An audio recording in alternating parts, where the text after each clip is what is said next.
Olá, olá, 5 de março de 2020, confira as principais notícias desta quinta-feira. Polícia Federal deve prorrogar prazo para a conclusão do inquérito que investiga o caso do navio encalhado. Funasa faz parceria para qualificar planos municipais de saneamento básico. Justiça concede liberdade a acusado de mandar matar o ex-prefeito Ivanildo Paiva. No quadro É da Sua Conta, tire suas dúvidas sobre o Imposto de Renda 2020. Fique ligado na TV Difusora e tenha um bom dia, Maranhão.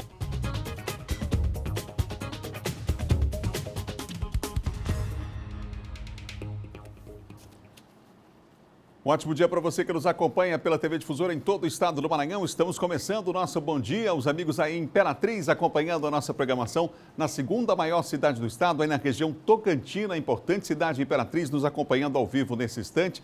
Em Caxias, também na região dos Cocais, estamos ao vivo. Obrigado pela preferência aqui da TV Difusora. Em nome de toda a nossa equipe, a gente agradece. É mais um dia que está começando. Vamos lá. Muita chuva aqui na capital, chuva demais desde a madrugada de hoje. E a gente vai começar o Bom Dia de hoje mostrando as consequências dessa forte chuva que caiu nas primeiras horas desta quinta-feira. Eduardo Ericeira está comigo, já circulando pela cidade. Saber onde é que está o Eduardo nesse momento. Eduardo, onde é que você está nesse momento?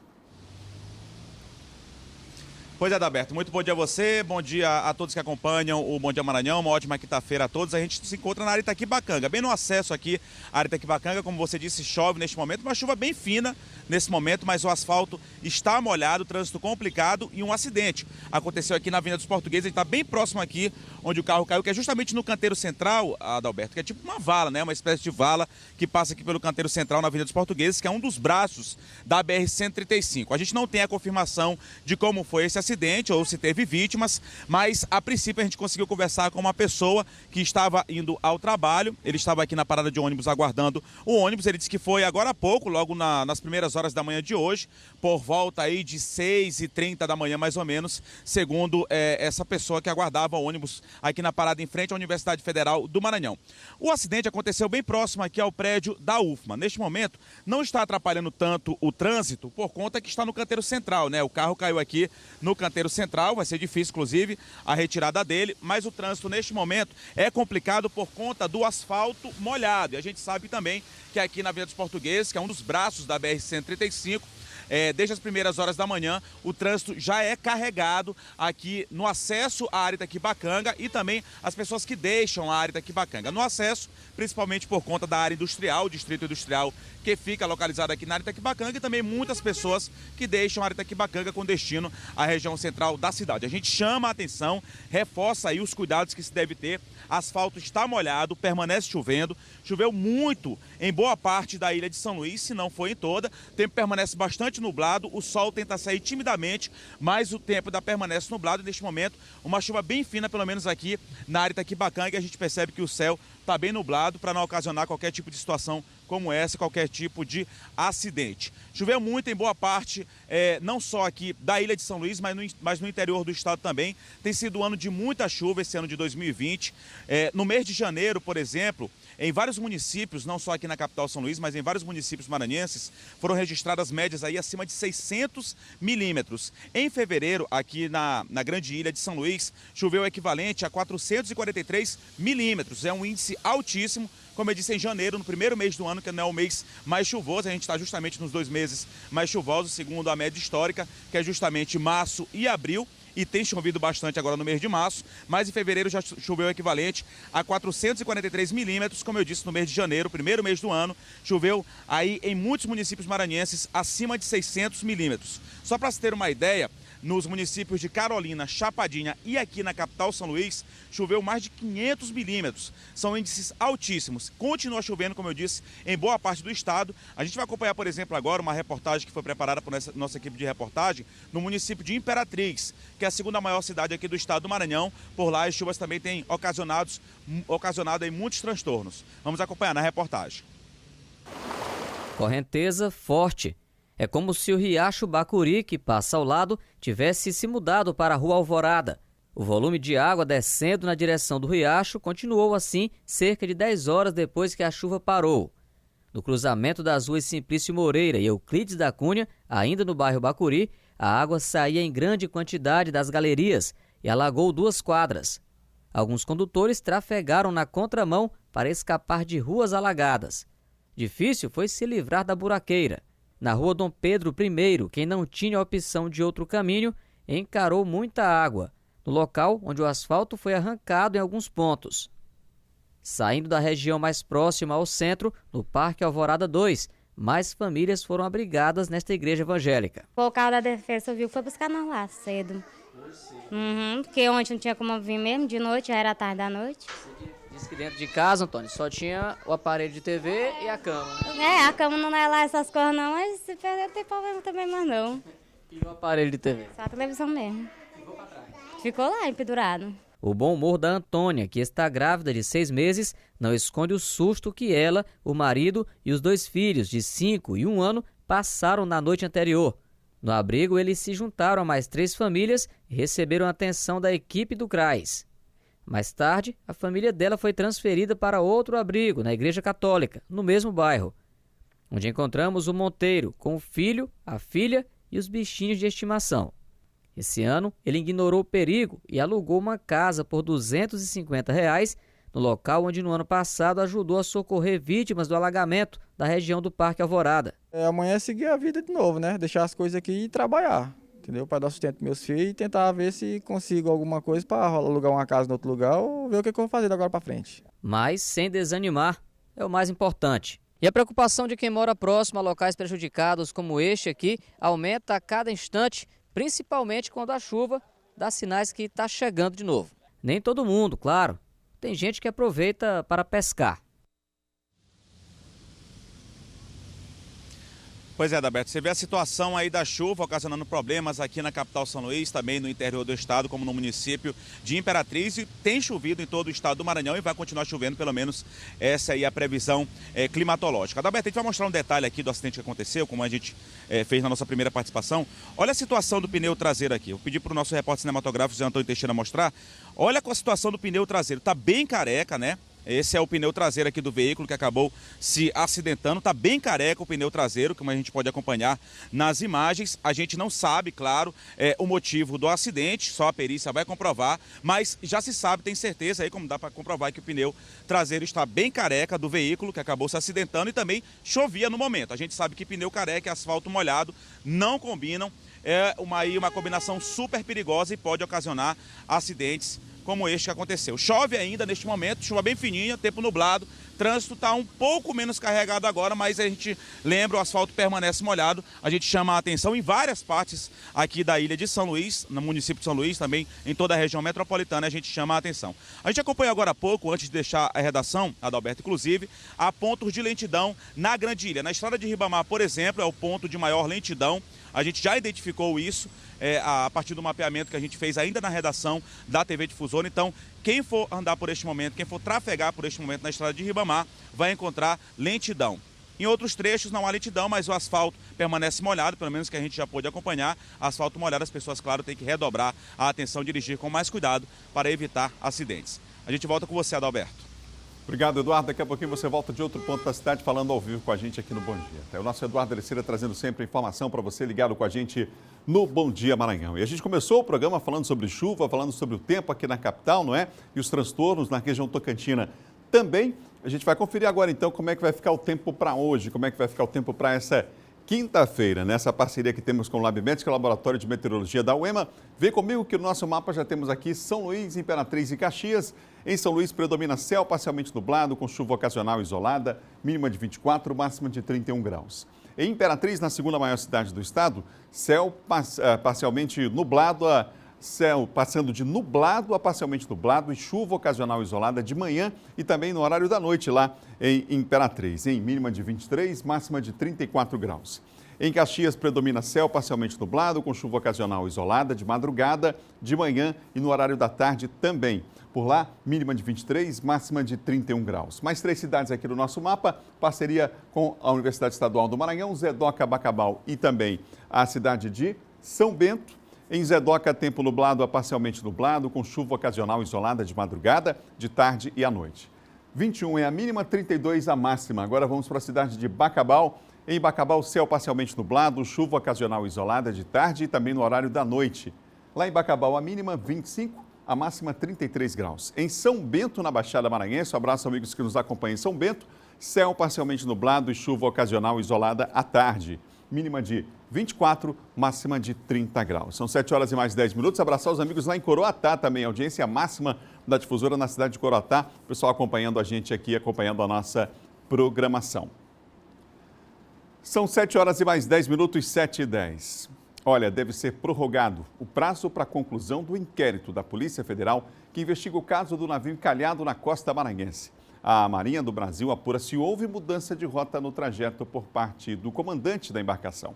Ontem, o ministro do Meio Ambiente esteve em São Luís acompanhando os trabalhos. O ministro veio acompanhar os trabalhos que estão sendo realizados envolvendo o acidente com o navio mercante coreano Stellar Banner, encalhado desde o dia 25 de fevereiro, a aproximadamente 100 quilômetros da costa maranhense. A Marinha do Brasil está desempenhando um trabalho excepcional, o IBAMA também da mesma forma trabalhando de maneira exemplar.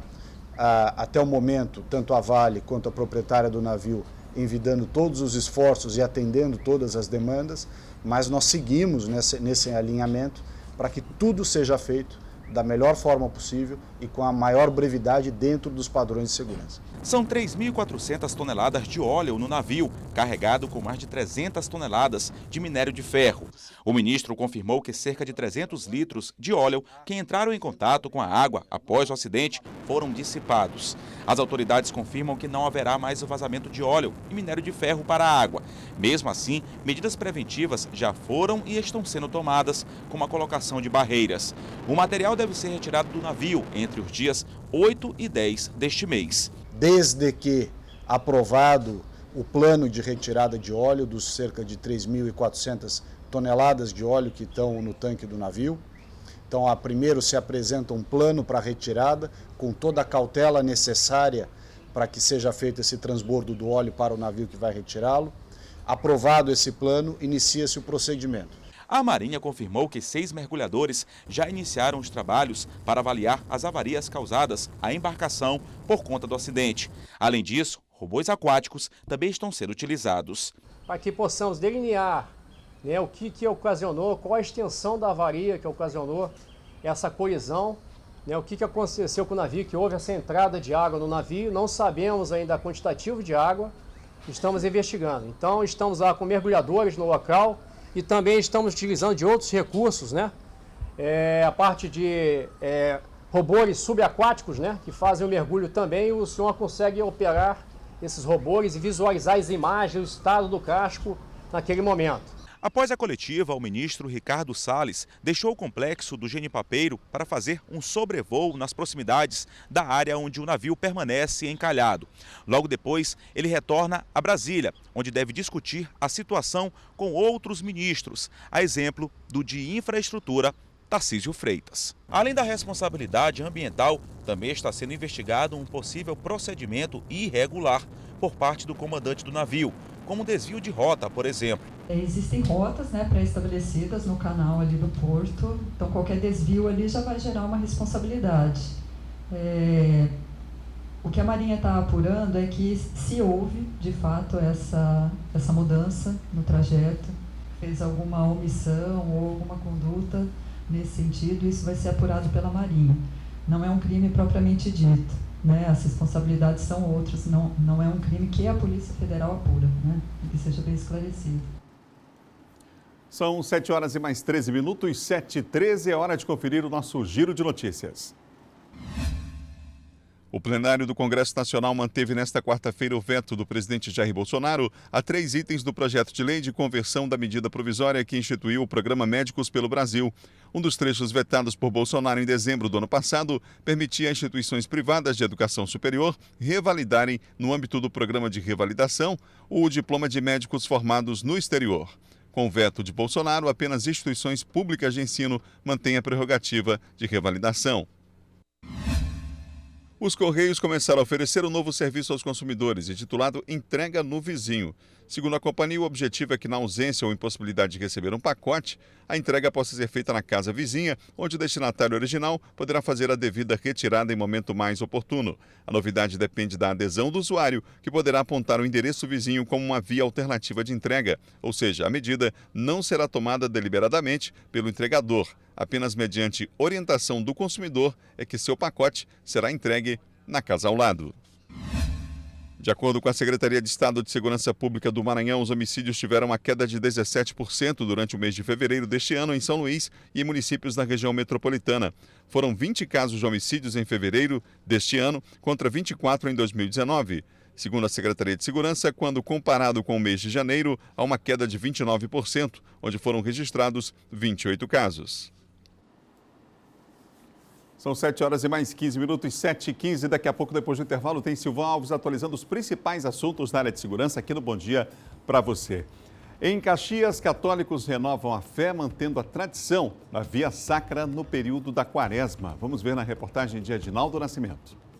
Na paróquia de Nossa Senhora da Conceição em São José, já está tudo pronto para o início do tradicional festejo de São José, patrono universal da igreja e padroeiro de Caxias. Nós temos uma programação vasta aí, né, para as pessoas que queiram rezar, participar conosco neste momento, mesmo estando na Quaresma, mas é importante vir rezar, né, escutar a palavra de Deus e participar. A festa terá início dia 10 e segue até o dia 19 de março, com uma vasta programação que inclui novena, recitação de terço e missa.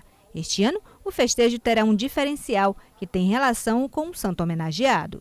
Esse ano temos um atrativo, né, que o pessoal descobriu que tem o terço de São José, eu não conhecia, mas nós vamos rezar, mandamos imprimir folheto com esse texto para que as pessoas possam conhecer. Que São José também tem o seu texto, né, assim como Nossa Senhora. Dia 19 terá a tradicional procissão de São José, percorrendo o centro histórico, e o percurso já foi definido. No último dia nós temos a tradicional procissão com São José pelas ruas de Caxias, né, que o percurso é aqui a rua Teixeira Mendes, né, depois ali os Três Corações, a rua do Cotovelo, né, e a rua do Fio e 1º de agosto. Né.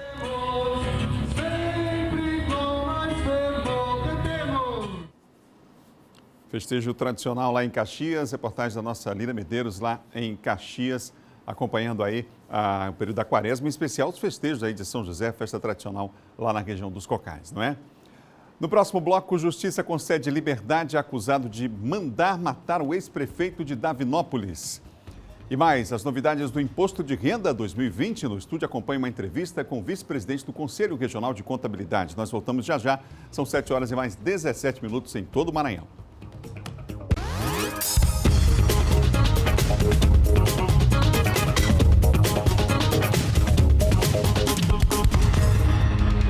São 7 horas e mais 20 minutos, 7h20 de volta. O Bom Dia Maranhão ao vivo para todo o estado. Agora, para falar de segurança.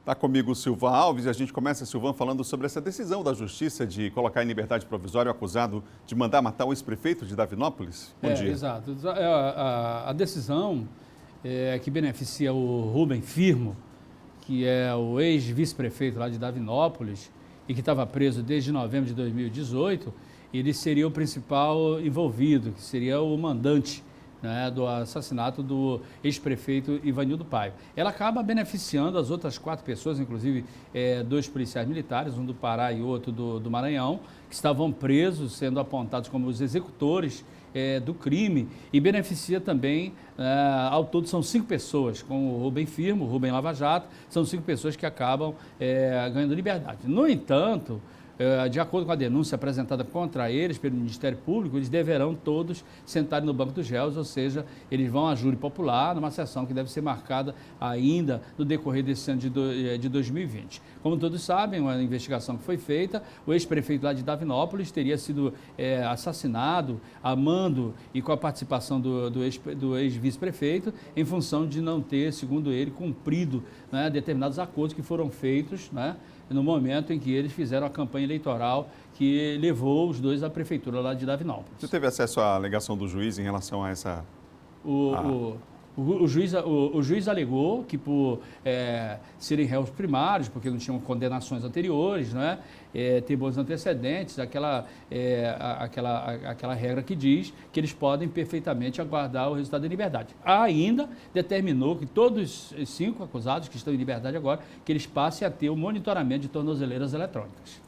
Silvan, ataques registrados aí a agências bancárias no interior do estado, foram 2? Foram 2, segundo a polícia, lá de Afonso Cunha, que ocorreu já por volta de 1h30 das madrugadas, os bandidos não teriam levado dinheiro, teria sido uma tentativa, onde eles explodiram lá, mas não teriam conseguido chegar ao cofre. Isso é Afonso Cunha? Lá em Afonso Cunha. Agora já lá em Lagoa Grande, pelas fotos que já as pessoas já viram aí pela internet, é sinal total de destruição, os bandidos destruíram totalmente a agência do Bradesco lá de Lagoa Grande e teriam levado lá todo o dinheiro dessa agência aí. Já existem equipes do COSAR, equipes lá de Chapadinha, já voou também uma aeronave do CTA para dar um apoio para tentar localizar esses indivíduos. A polícia, de acordo com a polícia, seriam quadrilhas distintas. Foram 2 grupos, né? Um que agiu em Afonso Cunha e o outro que agiu lá em Lagoa Grande. Obrigado, Silvan. Até amanhã. Ok, bom dia, Adalberto. Até amanhã. Bom dia a você, bom dia a todos. Silvan Alves, que apresenta de segunda a sexta, 6 da manhã, cedinho aqui, o Bandeira 2. Olha, Imperatriz, o número de casos de violência contra mulheres continua chamando a atenção. Esse mês, só para ter uma ideia, vai ser inaugurada uma Casa da Mulher Maranhense para atender as vítimas, mas o número lá é alto. Inclusive, ano passado, a gente viu em todo o Maranhão o número de feminicídios aí, recorde, número alto, infelizmente. Medo, vergonha e dependência financeira ou emocional ainda são fatores que fazem com que as mulheres não denunciem. Apesar do balanço do mês de fevereiro não ter sido ainda finalizado, os maiores registros foram identificados durante o carnaval. Os casos de importunação e violência doméstica estão entre os mais recorrentes. Infelizmente, o segundo maior número de ocorrências que nós tivemos foi de violência doméstica, né? As pessoas aparecem que quando ingere bebida alcoólica acabam os casais discutindo e vindo às vias de fato, né? Durante os 4 dias do carnaval foram 8 casos desse tipo de violência. Para este mês de março, será inaugurada em Imperatriz a Casa da Mulher Maranhense. Essa casa vai ser um avanço, né, para as vítimas, porque ela vai ter todo o atendimento da rede de violência lá dentro. Ela vai ter a delegacia, ela vai ter o Ministério Público, a Vara, o CRAM, a Patrulha Maria da Penha também vai estar dentro dessa casa. Então essa mulher, ela não vai precisar estar se deslocando de um órgão para o outro fisicamente, porque todos vão estar no mesmo local.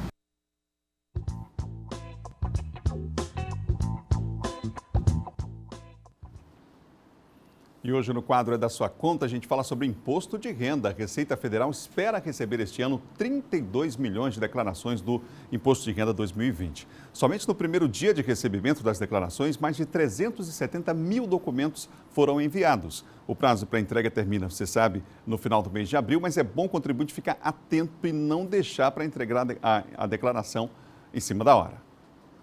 O prazo encerra às 11h59 da noite de 30 de abril. Mas é melhor não perder tempo. O contribuinte que precisa declarar imposto de renda e não fizer, sofre consequências. A multa para o contribuinte que não fizer declaração ou entregá-la fora do prazo é de no mínimo R$ 165,74.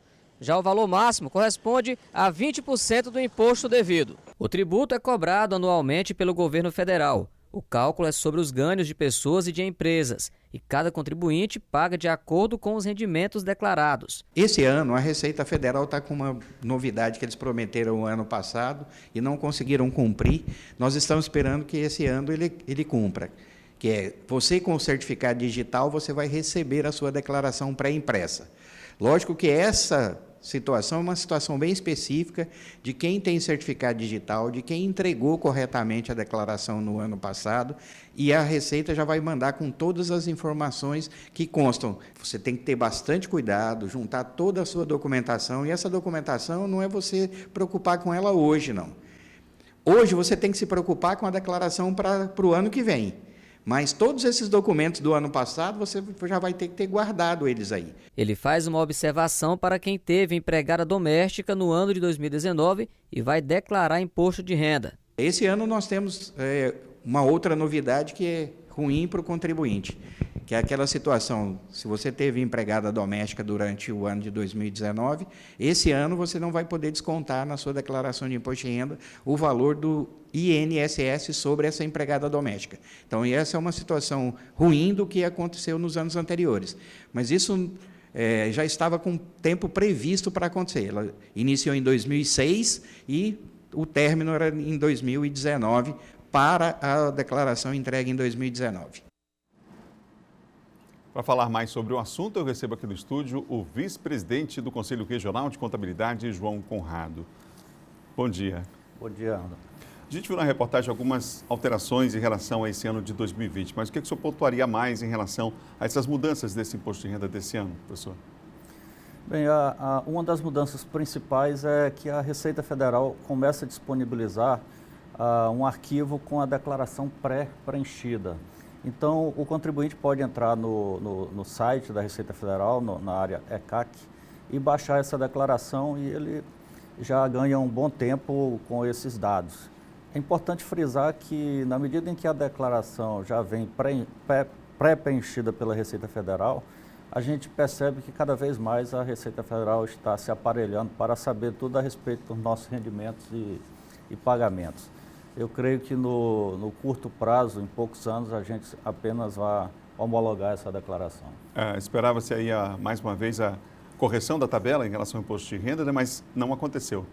Não aconteceu. Essa tabela já vem defasada há anos e isso representa uma perda para o contribuinte que um grande número deles já poderia estar na faixa de isenção se a tabela tivesse sendo atualizada. Nessa nossa entrevista de hoje, professor, nós vamos falar sobre a questão da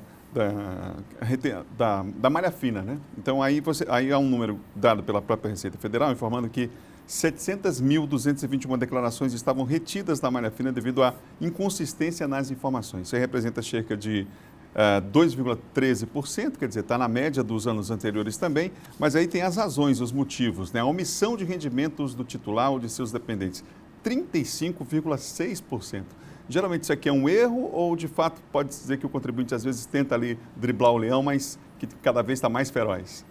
Não, eu acredito que seja um erro, porque o contribuinte recebe muitos rendimentos de diferentes fontes e aqui e acolá alguma delas passa despercebida, esquece realmente de declarar. E a parte que pagou a fonte declarou na declaração dela. Então, quando a malha cruza essas duas declarações, percebe a inconsistência e retém na malha esse contribuinte para esclarecimentos. O segundo motivo de retenção na malha fina é exatamente a questão do preenchimento ali das despesas médicas, representa 25,1%. Precisa ter cuidado e, como foi falado na reportagem, não é para agora se preparar com isso, quer dizer, é para ter uma pasta durante o ano já ir guardando para depois só entregar, preencher a declaração. Né? Exato. Toda vez que o contribuinte precisar de tratamento médico, dentário, psicológico, qualquer um dos tratamentos na área médica, ele deve requerer esse recibo no ato do tratamento e já guardar numa pasta para, na data da declaração, ele não deixar de preencher nenhuma delas. E também tem que ter cuidado com as formalidades desse recibo. Ele tem que estar devidamente preenchido com o CPF do médico, valor, enfim, um recibo no formato legal. A terceira razão da situação aqui de malha fina é exatamente a divergência entre o imposto de renda informado e as informações, a declaração, os dados da DIRF, né? Representando 23,5%. No caso aqui é daquela declaração que a empresa dá. Se ela a empresa fizer qualquer alteração, ela é obrigada a informar o contribuinte, né, dessa alteração. Exato. A DIRF é exatamente a declaração do imposto de renda que é retido na fonte pelo pagador. Então, quando o contribuinte está na faixa de ter retenção na fonte, o empregador, ou quando ele presta serviço avulso para qualquer empresa, ela é obrigada a reter aquele percentual do imposto de renda e declarar. Então, quando o contribuinte faz a sua declaração e esses valores não batem, né, não se combinam, então é mais um motivo para cair na malha fina. Agora nós vamos falar sobre alguns aspectos aqui de mais um ponto que leva muita gente a cair na malha fina, que é exatamente a dedução da previdência oficial ou privada. É preciso ter cuidado em relação ao preenchimento desse dado também. Como é que funciona em relação à previdência?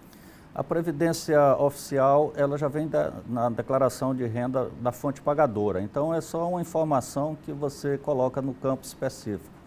As previdências privadas ou complementares é uma opção do contribuinte em fazer isso num banco como VGBL ou qualquer uma dessas previdências privadas. Então, ele tem que fazer a declaração e esse valor nem sempre ele é dedutível do imposto de renda.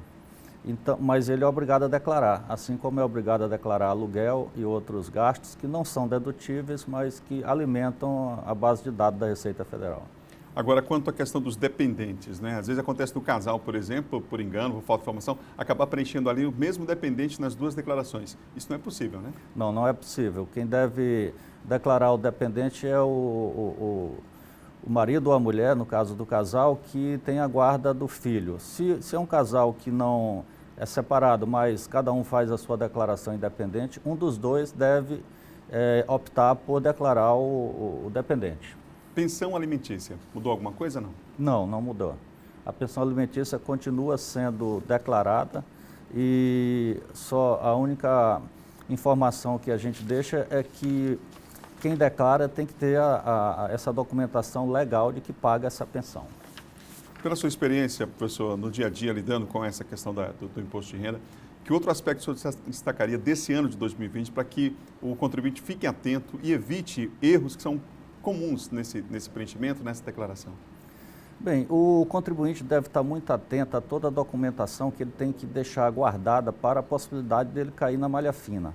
Hoje, essa documentação vai além da declaração anterior, com o recibo, todos os comprovantes de recebimentos e pagamentos e também a documentação dos seus bens que ele declarou no imposto, assim como saldos bancários de contas, empréstimos, pagamentos efetuados, enfim. Um outro ponto que tem causado motivo de malha fina é a questão do ganho de capital, que é a diferença entre o valor pelo qual ele vende um bem e o valor que ele adquiriu. Essa diferença é tributável e deve ser acompanhada da declaração de ganhos de capital. A ficha de ganho de renda variável, no caso, quando houver investimento em bolsa de valores, também precisa declarar? Sim, porque quem investe em bolsa de valores é obrigado a declarar, mesmo que ele esteja na faixa de rendimento inferior a 28 mil, ele tem que fazer a declaração e ele precisa declarar os ganhos efetuados. Só lembrando, quem é obrigado a declarar o imposto de renda? Quem ganha acima de 28 mil e uma fração, quem tem ganhos de capital, quem tem bens imóveis acima de 300 mil reais, quem fez operações nas bolsas de valores, todo esse pessoal é obrigado a fazer a declaração do imposto de renda. Muito obrigado pela presença aqui no estúdio da Difusora, pelas informações e os esclarecimentos. Eu que agradeço e deixo uma última advertência. Qualquer dúvida, qualquer situação, procure um contador que ele vai estar habilitado a lhe dar todas as orientações para que você faça uma declaração sem problemas e não vá lá na frente ter que responder pela malha fina. Obrigado mais uma vez. Obrigado. Olha, desde o início do ano, o dólar, você sabe, vem registrando recorde de valorização, não é? Situação que influencia diretamente na vida de quem tem viagem planejada. A viagem da Ana Paula aconteceu em 2018. Foram 3 meses morando e vivendo experiências completamente diferentes na cidade do Cabo, na África do Sul. A escolha do destino para fazer o intercâmbio foi a mais acertada de acordo com a universitária. Ter ido para um país fora da bolha ocidental que a gente está envolvido aqui no nosso dia a dia. Então, a gente sempre pensa Estados Unidos, Canadá, Europa, mas ter ido para a África do Sul acho que foi assim, a melhor coisa que já aconteceu na minha vida. Me abriu muitas portas externas e principalmente portas internas e pude aprender muito sobre a cultura oriental e muito sobre mim mesma também durante essa experiência. Para muitos brasileiros que buscam viver uma experiência diferente, assim como a Ana Paula, os Estados Unidos, o Canadá e a Europa figuram entre os destinos preferidos. É só que agora, com a alta do dólar, que ultrapassou os R$ 4,50, muita gente teve que readequar os planos. O fato é que é possível sim fazer um bom intercâmbio em lugares, digamos, mais acessíveis, como a África do Sul. E além disso, há outras inúmeras vantagens. O ensino do inglês lá é excelente, a língua oficial é o inglês. Tem um pouquinho do sotaque, onde você vai ter pessoas locais que falam o inglês parecido com o britânico, bem empossado, e vai ter as variações de sotaque. Mas é um destino perfeito para quem procura custo-benefício, uma qualidade de vida. É hoje um dos destinos mais econômicos para se estudar o inglês. Para cursos de idiomas, a África do Sul e a Irlanda, por exemplo, apresentam um orçamento entre 30% e 40% mais em conta que os Estados Unidos. A Ana Paula confirma que a viagem dela superou as expectativas. E o melhor, se manteve dentro do orçamento. O rand, que é a moeda local, é 3 vezes menor do que o real. Então, isso acaba ajudando bastante. A alimentação lá também não é tão cara. Os passeios lá, tem muito passeio baseado em natureza e etc. Então, você também não gasta muito. E museu também não é caro. Várias das coisas que eu fiz lá, eu não gastei muito. Então, eu posso dizer assim que eu fui com o mínimo e aproveitei o máximo. E não só para intercambistas. A África do Sul é um excelente destino para quem pretende viajar para fora do país. Ele quer aprender o idioma para dar uma melhorada no currículo, mas ao mesmo tempo ele quer curtir, ele quer conhecer, ele quer fazer passeios, ele quer descansar também e aliar o aprendizado do idioma. Então tem um pouquinho para cada um. Que bom, né? Aproveitando aí esse período, há inclusive um convênio, né, aqui do governo do estado. Vários estudantes já saíram aqui do Maranhão com destino a esses países para fazer intercâmbio. Nesse final de semana, inclusive, acontece aqui em São Luís uma feira de intercâmbios. Para quem estiver interessado sobre o assunto, vale a pena participar, tá bom? Mais detalhes a gente vai dando aqui até sexta-feira. Vai ser no final de semana aqui na capital esta feira. No próximo bloco, o John Coutrinho, os bastidores da política. E mais, Caxias... nós vamos trazer informações também de Caxias, de Imperatriz, tudo isso depois do intervalo aqui no Bom Dia. São 7 horas e mais 38 minutos, nós voltamos já.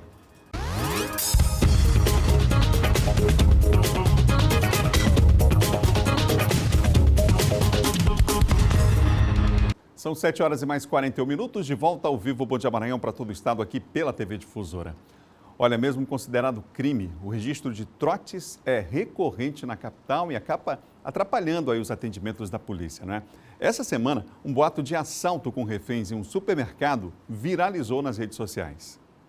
Um crime que pode ter como consequência de 1 a 3 anos de prisão e multa. Apesar disso, o trote ainda representa mais de 20% das ligações recebidas pelo Centro de Operações da Secretaria de Segurança Pública. Um caso que chamou a atenção essa semana foi o de um suposto assalto a um supermercado em um shopping aqui de São Luís. Equipes foram deslocadas até o local e constataram que a informação era falsa. O comandante do CIOPS explica que são adotados filtros para identificar os trotes e que casos reincidentes passam a fazer parte de uma lista encaminhada para a Polícia Civil. Os números ainda são considerados altos, mas a situação já foi bem pior. Nós temos trabalhado bastante essa questão de ligações trote aqui para o Centro Integrado de Operações de Segurança.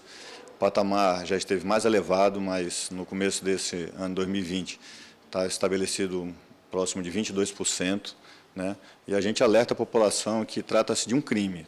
Ele ressalta ainda que a brincadeira de mau gosto, além de ser crime, provoca prejuízos e pode atrapalhar o atendimento a uma ocorrência verdadeira.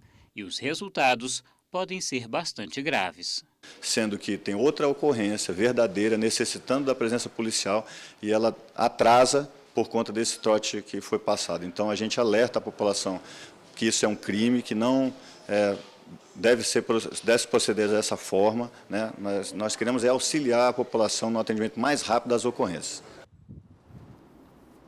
São 7 horas e mais 43 minutos, 7h43. O Supremo Tribunal Federal deu prazo de 48 horas para que o governo federal se manifeste sobre o não cumprimento do repasse de verbas do Fundo Nacional de Segurança Pública aos estados. É isso mesmo, a decisão foi da ministra Rosa Weber. E Eduardo Ericeira tem os detalhes para nós, Eduardo.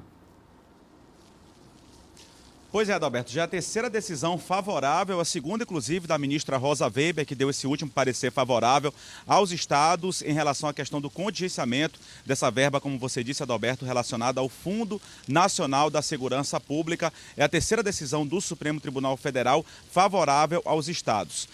A primeira decisão favorável já havia sido tomada aí pelo ministro Dias Toffoli, que é, inclusive, presidente do Supremo Tribunal Federal.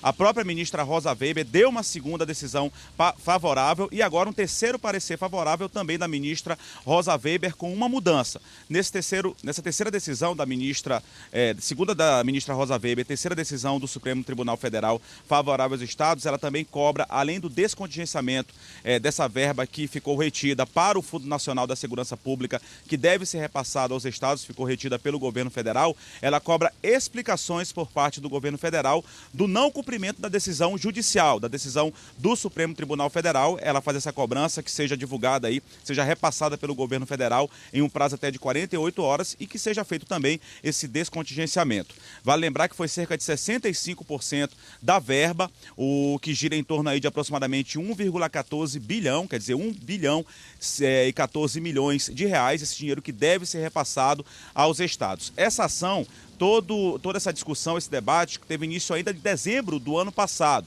Aí o governo federal publicou uma lei orçamentária no ano de 2020, já neste ano, que aí contingenciou essa verba do Fundo Nacional de Segurança Pública, cerca de 1,14 bilhão, que deve ser repassado aos estados brasileiros. Essa ação foi movida no Supremo Tribunal Federal pelo Colégio Nacional dos Procuradores Gerais dos Estados e assinaram 23 procuradores gerais dos estados brasileiros, incluindo o procurador-geral aqui do estado do Maranhão, Rodrigo Maia. Além do procurador-geral aqui do estado do Maranhão, Rodrigo Maia, também assinaram dentro do Colégio aí Nacional de Procuradores Gerais dos estados e também do Distrito Federal, os procuradores do Distrito Federal, Acre, Amapá, Amazonas, Bahia, Ceará, Espírito Santo, Goiás, Mato Grosso do Sul, Minas Gerais, Pará, Paraná, Pernambuco, Piauí, Rio de Janeiro, Rio Grande do Norte, Rio Grande do Sul, Rondônia, Roraima, Santa Catarina, São Paulo e Tocantins. Quer dizer, 23 estados, quase todos os estados, pedindo aí o descontingenciamento dessa verba que vai ajudar muito, principalmente a área da segurança pública, que a gente sabe que é uma área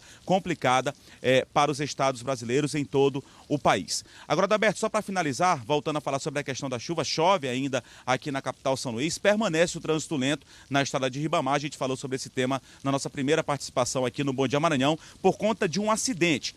Nossa produção estava checando, já teve essa confirmação, está repassando para os nossos telespectadores, por conta de um acidente que aconteceu na estrada de Ribamar, que é uma rodovia estadual muito movimentada, uma importante ligação dentro da Grande Ilha, dentro da região metropolitana. Por conta desse acidente, o trânsito permanece lento na estrada de Ribamar. Aqui na região central, na parte central, onde a gente se encontra, tempo permanece nublado, já chove um pouco mais grosso em relação à questão da nossa primeira participação na Aritaquibacanga, já em outro ponto aqui de São Luís, na região mais central da cidade. Chove neste momento, tempo nublado, previsão de chuva pelo menos durante toda a manhã, já que o tempo permanece bem nublado. A visão que a gente tem aqui do lado de fora na externa é que o céu está bem nublado, cercado, e deve ser uma manhã de muita chuva nessa quinta-feira.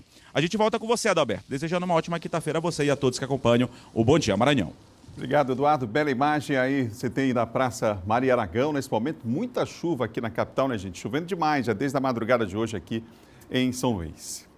São 7 horas e mais 48 minutos, agora a gente fala de política.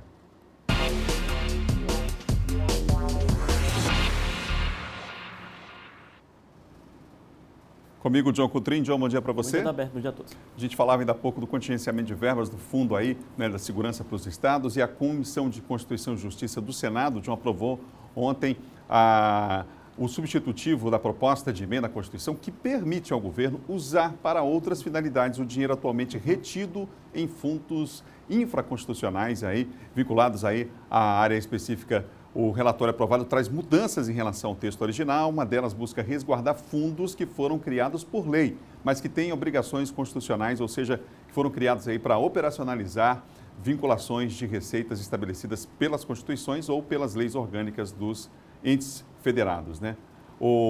É bom destacar aqui o empenho do senador Everton, que foi fundamental para a manutenção dos fundos ligados à área de segurança pública, e a proposta dele também, John, que garante a manutenção do Fundo Nacional de Desenvolvimento Científico e Tecnológico. Ela também foi incluída nesse relatório aprovado? É interessantíssimo, Adalberto, essa aprovação, né, desse substitutivo, porque havia uma proposta, uma PEC para excluir, né, esses fundos. E, claro, incluía também essa questão da área da segurança. E aí, o que aconteceu? No envolvimento de próprios senadores da oposição, né, o senador Everton é da oposição, do PDT, ele é líder do PDT no Senado, o senador Randolph também, que é da rede, senador de oposição. Sim. Eles se juntaram a Adalberto, independente das questões partidárias, esse é o primeiro ponto a sublinhar. Né? Independente das questões políticas e partidárias, eles se juntaram, né? Os senadores também, o Major Olímpio, senador da base do governo, Bolsonaro, se juntaram para que esse fundo não fosse extinto. O interesse da população acima de qualquer questão política. Exatamente, né? Claro. E é importante deixar isso de lado, essa questão política de lado, oposição, governo, para, portanto, colocar o interesse da população, principalmente numa área que precisa muito de recursos, que é a segurança pública. Ou seja, já imaginou esse fundo extinto? Quando fala de infraconstitucional, é porque não está na Constituição, foi criado por projeto de lei. Portanto, aí o governo queria, portanto, extinguir esses fundos. E na prática era esse o objetivo, né? Exatamente. E além do fundo da segurança, foi incluído também o fundo da questão da ciência e tecnologia, que é outra área importante, também o destaque aí do senador Everton, que teve um empenho muito grande em relação a isso. Aí, só para fazer uma diferença, um paralelo, você tem aí o Fundeb, né? Só que o Fundeb não é projeto, é projeto de lei, né? Está resguardado na Constituição, não seria extinto. Só para você ter uma ideia, o da segurança não, poderia ser extinto. Então houve, portanto, essa articulação em conjunto aí dos senadores, entre eles o Everton, líder do PDT, e também senadores de governo aí, para, portanto, que fosse mantido esse fundo. A gente tem um vídeo, inclusive, aqui do senador Everton, vamos acompanhar. A nossa aliança pela agenda que nos une, que é a agenda do Brasil, ela não pode aqui, por questão ideológica, ser dividida de maneira nenhuma. Então fica a lição e o exemplo de que quando for uma agenda importante, como é o caso da segurança pública, o Fundo Social da Segurança Pública, o fundo do sistema penitenciário, é uma luta que com certeza nós estaremos unidos. E a liderança do Major Olímpio nessa agenda da segurança aqui no Congresso, ela sem dúvida nenhuma é uma grande liderança, porque nós sabemos que ele fala com convicção e não é para atender interesse de partido A ou B, e sim o interesse da sociedade. Importante perceber esses interesses, né, da sociedade acima das questões políticas. Fundamental, gente. Pra você ter uma ideia, você viu ainda há pouco a questão do contingenciamento de verbas desse Fundo da Segurança. Já pensou o governo não ter mais essa obrigatoriedade, né, já que foi criado por um projeto de lei? E a segurança, a gente já sabe que é uma área extremamente sensível e precisa o tempo inteiro de investimento, tem que estar o tempo todo, né, fazendo investimento, porque o crime organizado está aí, né? Inclusive com armamento, enfim. Então, essa área é uma área sensível, fundamental, né? Ainda bem que ontem lá no Congresso isso de fato aconteceu. Né? E você vê, Adalberto, por exemplo, a greve recente no Ceará, não é? Sim. Alguns governos estão fazendo reajustes, né? Reajustes de salários dos policiais, né? Dos agentes de segurança pública, que precisam de recursos. Então, não só o Ceará, mas outros estados também, Minas Gerais também, fez esse aumento. E, portanto, nesta hora é preciso da ajuda do governo federal também. Não é extinguindo fundos, claro, tem alguns fundos que não são mais utilizados. Esses fundos foram criados na época, é importante dizer, da época do presidente Fernando Henrique Cardoso. E alguns deles praticamente estavam, né, inativos. Mas outros não, como a questão da segurança pública, jamais poderiam sequer entrar em cogitação aí, né, pelo governo de extinção. E o representante máximo aí do governo, Jair Bolsonaro, o Major Olímpio, que é do PSL, também atuou a favor, né, da manutenção desse fundo da segurança pública e penitenciário também. Vamos falar da situação lá em Passo do Lumiar, porque a Câmara de Passo decidiu pelo afastamento do Dutra até uma perícia médica? A decisão mais acertada neste momento, Adalberto, foi que os vereadores ontem, na Câmara Municipal, aprovaram um decreto, né, ali em que diz o seguinte, esses vereadores aprovaram esse decreto, em que ele estabelece o seguinte... Esse documento que a gente vê, né? Exatamente, tem o documento assinado pelos vereadores, né, aprovado ontem na Câmara, estabelece o seguinte, que o prefeito Domingos Dutra continue licenciado até o resultado, né, do exame de perícia médica determinada pela Justiça. Nós falamos isso ontem, né, que a Justiça, a segunda vara lá da cidade de Passo, tinha determinado, né, o juiz tinha determinado, portanto, uma perícia médica para testar as capacidades, né, do prefeito Domingos Dutra, se ele tinha capacidade de assumir. Enquanto isso, Adalberto, até a realização desse exame de perícia médica no Dutra, quem continua no comando do município é a prefeita Paula Azevedo. Só para fechar, hoje o vice-presidente Mourão aqui em São Luís, rapidinho, que nosso tempo já está... Isso, hoje o vice-presidente Hamilton Mourão estará aqui para tratar a questão do Fundo da Amazônia, né, que excluiu governadores da Amazônia Legal, mas ele se reunirá hoje com o governador Flávio Dino, às 15 horas, hoje, no Palácio dos Leões, portanto, para tratar dessa questão da Amazônia. Obrigado, João. Até amanhã, Adalberto. João Coutrinho participando conosco aqui do Bom Dia Maranhão. E agora é hora de falar de esporte.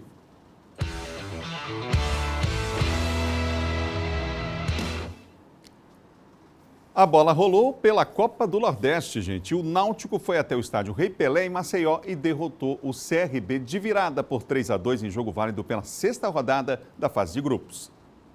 O Náutico começou melhor a partida e abriu o marcador aos 19 minutos do primeiro tempo, quando o volante Luanderson marcou após cobrança de escanteio. Jogando em casa e com a desvantagem no marcador, o CRB partiu para cima e conseguiu empatar ainda no primeiro tempo com gol de Luigi.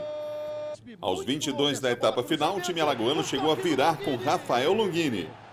Mas o Náutico era melhor no confronto e chegou à vitória final com gols de Jorge Henrique e do camisa 10 Jean Carlos em cobrança de falta aos 46 minutos do segundo tempo.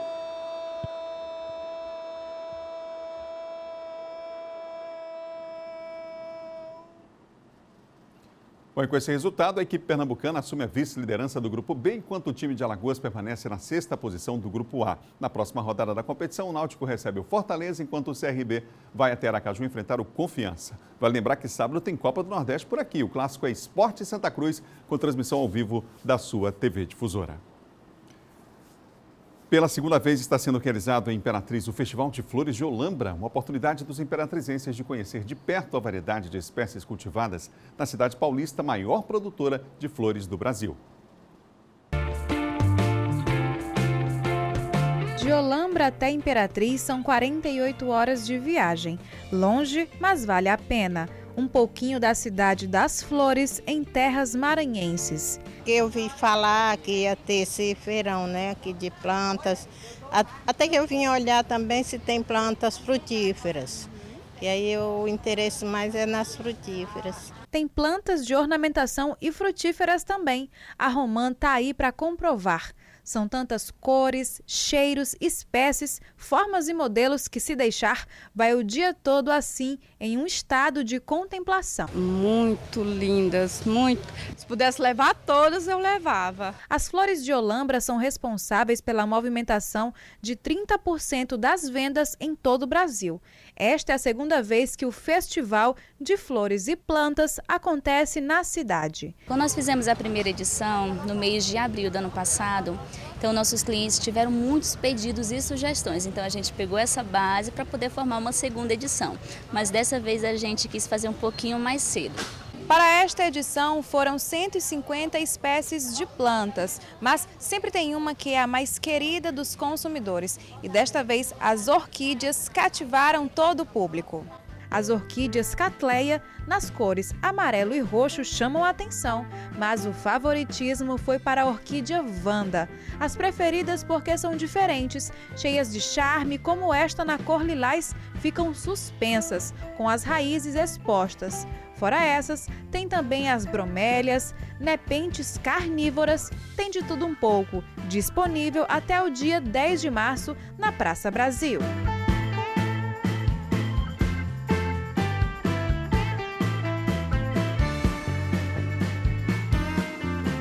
Bonito, né? Bom Dia Maranhão termina agora. Outras notícias você confere no portal MA10. Amanhã a gente tem um novo encontro aqui às 7 horas da manhã. Eu espero contar com você, com a sua audiência. Fique com imagens da capital de todos os maranhenses hoje, debaixo de muita chuva. Praça Maria Aragão, você tem aí a Avenida Beira Mar. E assim que a gente encerra o Bom Dia de hoje. Tchau, tchau. Até amanhã. A gente se encontra às 7.